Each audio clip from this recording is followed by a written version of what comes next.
So yun mga mami sir, ito na yung pinakamasarap na part, yung kainan na. So bago tayo kumain, magdasal po muna tayo.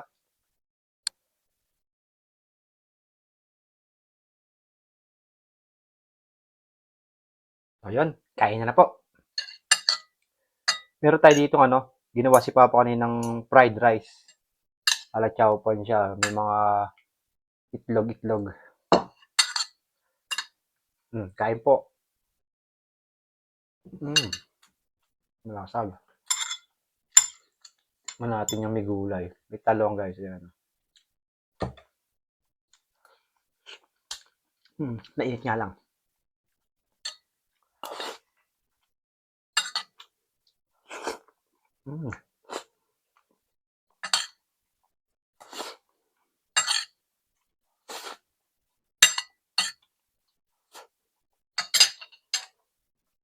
Panalo.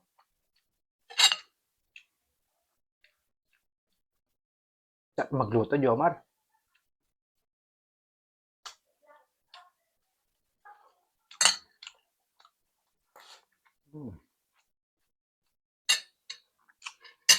Panoorin nyo na lang yung full video mamaya. I-upload ko na rin.